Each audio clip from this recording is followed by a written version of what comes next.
आज या ठिकाणी खरं तर उरण इस्लामपूर शहराचा प्रारूप विकास आराखडा फायनल झालेला आहे। याच्या संदर्भात बोलायचं म्हटलं तर तसा या शासनानं 2015लाच हा विकास आराखडा पब्लिश केलेला होता, तो अन्यायकारक होता। त्याच्या अगोदरच 2016ला इस्लामपूर नगरपालिकेनं आदर जयंत पाटील साहेबांचे पार्टी जी होती तिने एक डीम्ड सँक्शन एक ठराव केलेला होता। त्या ठराव झाल्यानंतर या शासनानं मागची तारीख टाकून 2015ला हा पब्लिश केला। त्यानंतर त्याचं काम चालू होतं, त्याच्यावर परत EPR आला 2022ला। त्यानंतर परत तो प्रारूप विकास आराखडा तसंच पेंडिंग पडला।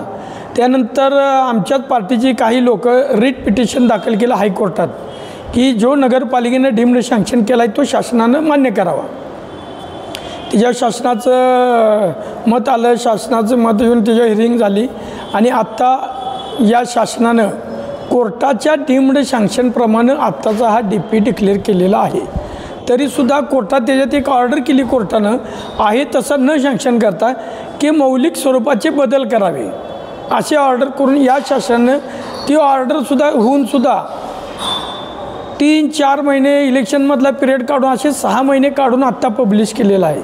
नागरिकांना मी एवढंच सांगतो, या एजात जी नागरिकांना रिलीफ मिळालेली आहे, गुंठेवारीतले रस्ते असतील, गुंठेवारीत होणाऱ्या बाधित घरं जी वाचली असतील, ती फक्त आदरणीय जयंत पाटील साहेब यांच्या सत्ताधाऱ्यांनी त्यावेळी जो डीम्ड सँक्शनचा जो ठराव केला त्या ठरावामुळे झालेला आहे।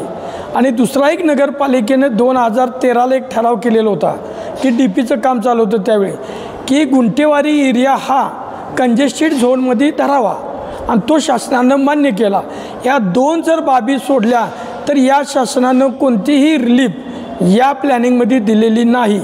जी लोकांना रिलीफ मिळालेला आहे तो डीम्ड सँक्शन ठराव केल्यामुळे आणि गुंठेवारीतील संपूर्ण प्रॉपर्टी कंजेस्टेड झोनमध्ये धरावी।